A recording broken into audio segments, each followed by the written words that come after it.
Never did I imagine that a faulty microphone would expose the chilling reality about the woman I had married. I'm Jonas Carver, a 38-year-old audio technician at Seattle's Paramount Theater. I spend my days fine-tuning sound levels, adjusting mixing consoles, and ensuring every spoken word in our productions resonates perfectly through the auditorium. It was a career I cherished, a life I thought was settled. Until everything changed. The evening started like any other, with the theater's familiar ambience pulsing through my veins. We were preparing for an upcoming production of Macbeth, with crew members scurrying around like industrious ants. From my position in the sound booth, I was conducting routine equipment checks when a lead actor's microphone began malfunctioning, crackling in my headphones like interference on an old radio. Despite adjusting settings and replacing cables, the problem persisted. Determined to fix it, I began tracing the signal pathway, toggling switches on the board until something unexpected caught my attention. Through a supposedly inactive channel, I heard a voice, faint but clear. It belonged to my wife, Lila. As the theater's stage manager, Lila, 35, is known for her quick wit and unwavering determination. Our 8-year marriage has revolved around this theater and raising our 6-year-old daughter, Sasha. While hearing Lila's voice wasn't unusual, something about her tone sent chills down my spine. It was hushed, conspiratorial. I increased the volume, my stomach churning as her words became clearer. She was discussing something with a man, a plan involving Sasha, about keeping her away from me. My fingers stilled on the controls. Cold sweat beaded on my neck. What was I hearing? Hey there, listeners. Before we continue with this unsettling narrative, I'd love to know where you're tuning in from. Whether you're in Boston, Los Angeles, or somewhere overseas, give us a shout. And if you're intrigued by what you've heard so far, don't forget to hit subscribe. You won't regret staying for what happens next. I pressed my ear closer to the monitor, barely breathing. Another voice joined Lila's, deep and unknown. She addressed him as Rex, presumably Rex Holden, the theater's newly appointed director who'd arrived just weeks ago. He mentioned something about completing their plan before I caught on. My heart pounded furiously. Complete what exactly? Was my daughter at risk? I thought about Sasha's innocent face, her infectious laugh, and sparkling hazel eyes. Lila had recently claimed she was ill, keeping her home from preschool. No medical visits, no prescriptions, just her word. And now, this revelation. The sound booth suddenly felt claustrophobic, its walls pressing in like a tomb. With trembling fingers, I cut the audio feed, but their voices continued to echo in my mind. Every creak of the theater's ancient framework felt like an ominous warning. An overwhelming need to uncover more consumed me. I had to discover what Lila was concealing, especially if it involved Sasha. I would dismantle this entire establishment piece by piece to unearth the truth. The performance was minutes from beginning, but Shakespeare's words had lost their meaning. All I could focus on was the searing sound of deception, more jarring than any malfunctioning microphone. After overhearing Lila's clandestine conversation with Rex through that distorted channel, remaining idle wasn't an option. As the theater darkened and Macbeth's witches began their eerie performance, my world was unraveling. I'm Jonas Carver, sound engineer at Seattle's Paramount Theater, and I just discovered my wife conspiring about concealing our daughter Sasha. Though my hands still quivered from disconnecting that audio feed, one thing was crystal clear. I needed to investigate further. Immediately, I abandoned my post, the audience's enthusiasm fading as I retrieved my equipment. If Lila was utilizing a private channel, evidence would remain in the system. I navigated backstage, passing tables laden with theatrical props, mock weapons and chalices, en route to the control room. The space reeked of accumulated dust and machinery oil, filled with the constant drone of equipment. I accessed the audio rack, my light beam piercing through the maze of cables. Time was crucial.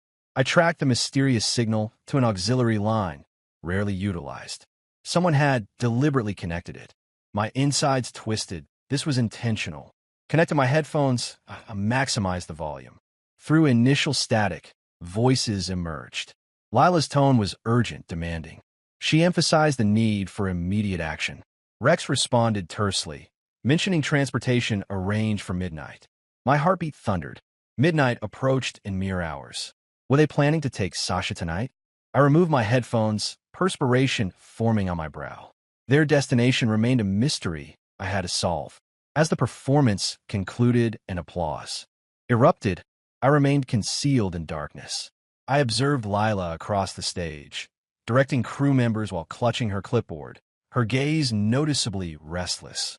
Anxious, Rex stood nearby, adjusting lighting equipment, his muscular frame visibly tense. Once they separated, I followed Lila. She collected her coat and exited through a side door. I pursued stealthily, my footsteps silent on the damp concrete.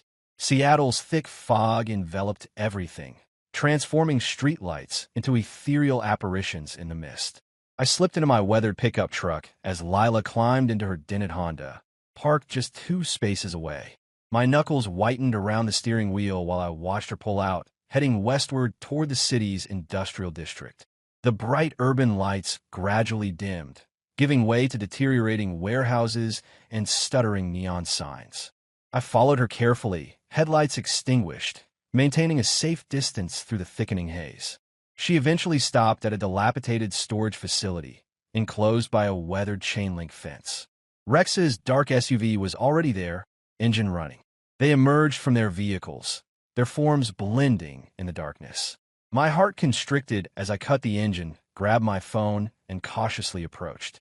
Concealing myself behind a stack of decomposing wooden pallets that reeked of decay, I observed them through the dense fog as they unlocked a corroded storage unit. Lila's voice drifted over, urgent and distressed. She mentioned that Sasha couldn't remain with her sister any longer. Rex responded harshly, emphasizing the importance of maintaining their original strategy. My blood turned to ice. The revelation that Sasha wasn't even at home struck me hard. Another lie from Lila. I inched closer, recording their conversation on my phone, when suddenly a branch cracked beneath my foot. They stopped abruptly. Rex whirled around, his flashlight beam cutting through the darkness. I dropped to the ground, my heart thundering against my chest. The light passed mere inches above me, searching, probing. I remained motionless, silently willing the fog to conceal my presence. I escaped detection, for now. But lying there with gravel pressing into my palms, one thing became crystal clear. This conspiracy ran deeper than I'd ever suspected. And Sasha was somehow central to it all.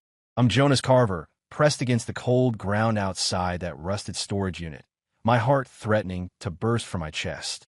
Rex's flashlight beam disappeared into the fog after sweeping past, nearly exposing my position. Lila and Rex stood within earshot, their voices piercing the humid night. My phone continued recording as I lay there, feeling the sharp gravel bite into my flesh. I tracked Lila from the Paramount Theater to this desolate lot on Seattle's periphery, seeking answers about Sasha. What I uncovered exceeded my worst fears. Rex muttered about timing while pacing restlessly. Lila retorted anxiously, explaining that her sister in Tacoma was becoming increasingly inquisitive. She insisted they relocate Sasha the following evening. My thoughts whirled. Tacoma lay an hour south. If Sasha was there, Lila had been fabricating stories for weeks. No illness, no missed preschool days, just elaborate deception. I clenched my fists tightly. Then Rex delivered the shocking news. Forged documentation was prepared, including a one-way ticket to Los Angeles under an alias. For Sasha, my heart stopped. They weren't just concealing her. They were orchestrating my daughter's disappearance. Unable to contain myself any longer, I thrust my phone into my pocket and sprang for my hiding place, charging through the misty darkness. Lila shrieked as I burst into the shed's murky interior, where a lone bulb swayed ominously above. Rex wheeled around, his massive hand instinctively reaching toward his waist, possibly for a weapon. I didn't hesitate. I bellowed at them, demanding Sasha's whereabouts. The atmosphere crackled with palpable tension, matching the gathering storm outside. Lila's complexion drained of color, her clipboard clattering to the ground. She stuttered, claiming I was misinterpreting the situation. Rex advanced, puffing up his chest, ordering me to retreat. I refused. Instead, I seized a weathered chair and hurled it at him, watching it splinter as he lurched aside. The shed was a labyrinth of darkness and clutter, with towering stacks of crates and a battered table lurking in one corner. My gaze fixed on a duffel bag with children's clothes spilling out. Sasha's beloved dinosaur sleepwear was clearly visible. They'd already packed her belongings. I rounded on Lila, my voice hoarse with emotion. I demanded to know how she could orchestrate this kidnapping. She collapsed against the wall, tears streaming down her face, insisting it was for Sasha's benefit. She accused me of being controlling, too consumed by work. Rex interrupted, branding me unstable. Ignoring him, I yanked open the bag, discovering the ticket marked for tomorrow and a counterfeit identification. My daughter's new identity read me a Holt, age 6. My trembling hands held up the evidence in the flickering light. Thunder boomed, shaking the shed's fragile structure. I activated my phone's recorder again, thrusting it toward them. I commanded them to repeat their plans clearly. Lila wept, pleading for me to stop. Rex lunged, knocking the phone from my grasp. It skittered across the floor, still recording. I tackled him, smashing him into a crate. Wood splintered as he grunted, throwing a wild punch. It connected with my jaw, pain exploding, but I maintained my grip. Lila's screams for us to stop were drowned out by another thunderous boom. Rain pummeled the roof relentlessly, seeping through the worn cracks and forming puddles on the cold concrete floor. I pinned Rex down forcefully, my knee pressed against his chest, and grabbed my phone from where it had fallen. The screen illuminated the darkness, still capturing every moment. Rising to my feet, I struggled to catch my breath, tasting the metallic tang of blood from my split lip. I faced Lila, declaring her defeat with unwavering conviction. Her eyes grew wide with desperation and fear as lightning split the sky outside. The raging storm perfectly reflected my internal turmoil, but I had secured what I needed, irrefutable evidence. Now, I had to find Sasha before they could use that plane ticket. I'm Jonas Carver, standing in that dilapidated shed while rain drummed against the roof and my jaw throbbed from Rex's powerful blow. My phone cast an eerie glow, still recording Lila and Rex's damning confession. Inside the duffel bag lay Sasha's cherished dinosaur pajamas, and clutched in my hand was the forged identification for Los Angeles. My wife and her conspirator had plotted to abduct my daughter, but I'd caught them in the act. Yet this wasn't the end. Having evidence was crucial, but ensuring Sasha's safety and seeing Lila in prison were my priorities. It was time to implement my own strategy. I fought my way through the downpour, my boots sinking into thick mud, and contacted Tessa Marrow. At 37, she's not just my closest friend, but a brilliant lawyer with a razor-sharp intellect. The only person I could trust to help untangle this nightmare. Her voice crackled through the connection, composed yet urgent, directing me to her downtown office. I navigated through torrential rain, Seattle's skyline blurring into a maze of neon lights and darkness. Tessa waited at her desk, harsh lamplight casting severe shadows across her features. The recording played, each word of Lila's betrayal reverberating through the small office. Tessa's expression hardened as she confirmed we had enough evidence, but emphasized finding Sasha was our priority. That night, I enlisted Vince, a weathered private investigator who reeked of stale coffee and cigarettes. By sunrise, he'd tracked Sasha to a cramped Tacoma apartment belonging to Lila's sister, Nora. I raced down I-5, gripping the steering wheel until my knuckles whitened, and found my daughter. She ran to me, tiny arms encircling my legs, questioning her mother's absence. Fighting back tears, I held her close, vowing she'd never be taken again. Vince documented the reunion for court evidence, but this wasn't over. Lila would face consequences. Back in Seattle, I orchestrated a calculated plan with Tessa. Using a disposable phone, I messaged Lila, suggesting a meeting to resolve matters for Sasha's benefit. She took the bait, agreeing to convene at our residence that evening. I transformed our house into an elaborate setup, concealing a microphone beneath the coffee table, connected to my laptop in the basement. Tessa and 2 police officers maintained surveillance from an unmarked vehicle nearby, prepared to intervene. When Lila entered, rainwater dripping from her coat, I noticed a glimmer of optimism in her gaze. She believed I was surrendering. I allowed her delusion. Maintaining composure, I served her coffee, inquiring about her escape plans. After a moment's hesitation, she revealed everything. She confessed to meeting Rex months earlier, describing his promises of a fresh beginning in Los Angeles. She claimed my controlling nature forced her to flee with Sasha. The microphone captured every word, her voice wavering between remorse and rebellion.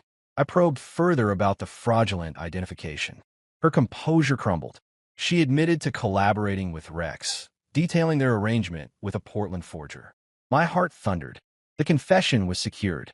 The doorbell's chime shattered the moment. Confusion crossed Lila's features as she froze. I opened the door, revealing Tessa flanked by uniformed officers. Lila attempted escape through the rear, but an officer swiftly apprehended her, forcing her against the hardwood flooring. She screamed accusations as handcuffs secured her wrists. Rex's arrest followed shortly at his residence, the incriminating duffel bag still in his vehicle. The trap concluded perfectly, slightly easing my burden. Sasha's safety was assured. Justice awaited. The proceedings at King County Courthouse unfolded dramatically. I observed from the gallery, while Sasha remained safely in Tacoma with my mother as Tessa presented our case. The recorded confession echoed through the courtroom, Lila's words sealing her fate. The forged identification document lay exposed on the evidence table, illuminated harshly. Nora provided testimony, visibly shaken, revealing Lila's attempts to hide Sasha under false pretenses about my character. The deception rapidly unraveled. Rex glared from the defense table, his attorney's claims of entrapment failing to convince the stern, gray-haired judge, whose gavel would determine their destiny. The judge's ruling came swiftly. Lila received a decade-long sentence for attempted kidnapping and fraud, while Rex faced 5 years for his role as an accomplice. The courtroom fell silent as the judge delivered her verdict, her tone glacial and unwavering. She condemned Lila's betrayal of maternal responsibility and denounced Rex for exploiting a family's vulnerability. I released a long-held breath, experiencing a mix of relief and lingering emptiness. Sasha's innocent face materialized in my thoughts, her unwavering faith in me providing the only anchor I had left. The resounding crack of the gavel punctuated Lila's anguished cry as officers led her away. Victory was mine, but its price continued to unfold. I'm Jonas Carver, and the courthouse's deafening silence still resonates within me after Lila's sentencing. Their fates were sealed, 10 years for her, 5 for Rex, beneath the judge's decisive gavel. While Sasha remained protected with my mother in Tacoma, my hard-won victory felt hollow. As a sound engineer accustomed to repairing broken equipment, I discovered that some damages resist restoration. This marked the beginning of the true aftermath, as Lila's deceptions began reshaping every aspect of my existence. The following day, I initiated divorce proceedings. Tessa managed the documentation, her pen moving methodically across papers in her disorganized office. I remained motionless, fixated on a coffee blemish marring her desk, feeling 8 years of marriage dissolve. The judge awarded me complete custody, eliminating Lila's parental rights entirely. Beyond her freedom, she'd forfeited everything. I relocated Sasha to our Seattle residence, but the house felt eerily abandoned. Her untouched toys scattered across the floor since the night of the recorded confession. With trembling hands, I packed them away, knowing this space would never again feel safe for her. My professional life disintegrated simultaneously. News traveled rapidly through theater circles. The Paramount staff whispered behind my back, averting their gazes when I passed. I'd become the person who had transformed a respected stage manager into an inmate. During a terse conversation, the artistic director suggested my presence was disrupting operations. I resigned before termination became necessary. Years of audio engineering expertise vanished instantly. I transitioned to freelance work, accepting jobs at small bars and venues, though the income proved unreliable and the schedule demanding. My financial reserves depleted quickly, forcing me to sell my truck to maintain rent payments. Seattle's persistent rain seemed to intensify during those days, seeping through every available crack. Sasha carried the heaviest burden. Her nightmares would shatter the silence, her trembling voice piercing the darkness as she called for her mother. I'd cradle her close, running my fingers through her hair, but her gaze remained unfocused, lost in some distant fear. A child psychologist on Capitol Hill diagnosed her with severe abandonment issues, warning of a lengthy recovery ahead. Night after night, I'd maintain my vigil beside her bed, watching her grip her beloved stuffed triceratops, wondering what poisonous words Lila had whispered to her in Tacoma. The night she asked if I would abandon her too, my heart splintered. Despite my fervent promises to stay, her doubtful silence cut deeper than any blade. Months passed before I visited Lila at the Gig Harbor Women's Correctional Facility. In a sterile room with bolted-down metal chairs, she appeared, swimming in her orange jumpsuit, her features hollow. Hope flickered in her eyes as she pleaded to see Sasha. I leaned in, my voice steel-edged and cold, informing her she destroyed that possibility forever. She launched into excuses about fear and Rex's manipulation. I remained unmoved. When I mentioned a locked box discovered in her closet, her complexion turned ashen, words stumbling as she dismissed it as meaningless, but her terror spoke volumes. I left her there, her desperate cries echoing behind the closing door. At home, I attacked. That box with a crowbar. The contents made my blood run cold.